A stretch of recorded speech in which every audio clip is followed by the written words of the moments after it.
A new client once brought me his retirement portfolio, which showed he held his bonds in his brokerage account and his stocks in his 401k. When we switched where those investments were held, his annual tax bill from the portfolio dropped by more than half.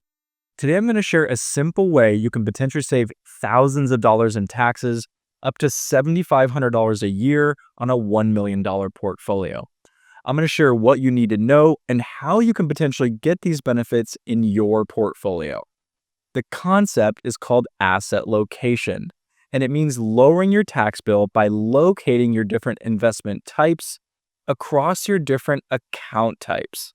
And so that we're on the same page, there are typically 3 account types you can use for retirement. First, traditional 401k or IRA, money that hasn't been taxed yet. I'm just going to call this your IRA. Second, taxable brokerage account, money that gets taxed when you realize a profit.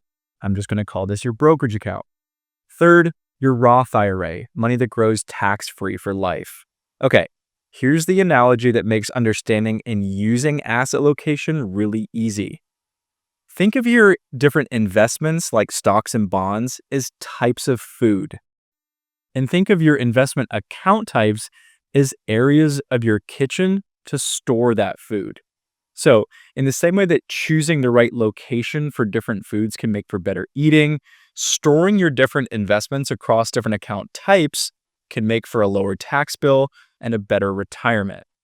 Our financial kitchen has 3 available storage locations. First, the refrigerator. This is your IRA.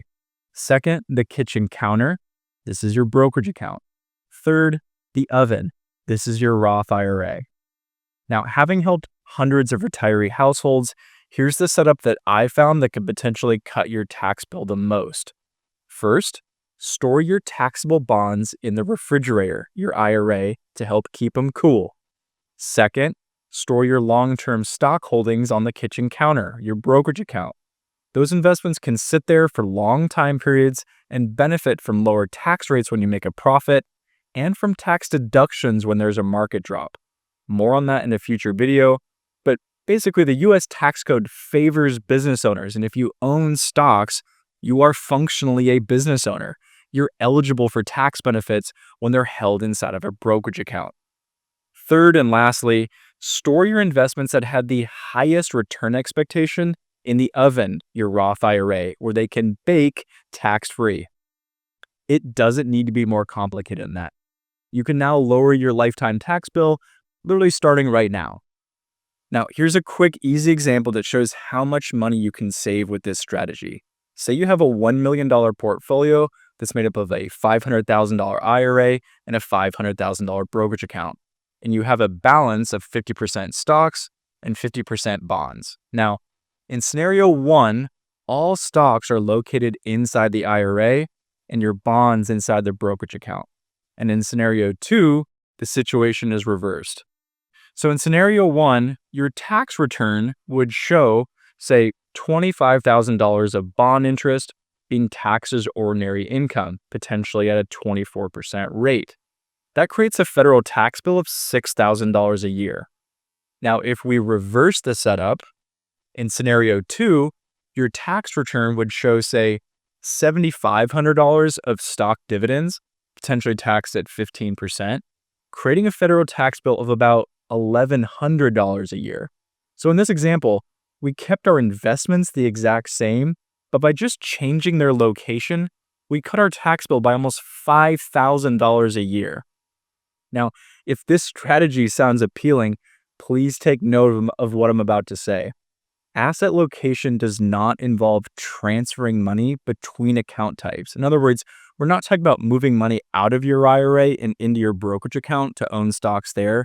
Instead, we're talking about selling stocks that you hold in your IRA and then buying stocks inside your brokerage account as long-term holdings. Or alternatively, we're talking about selling bonds inside of your brokerage account and buying them inside of your IRA, not transferring money from one account to the other.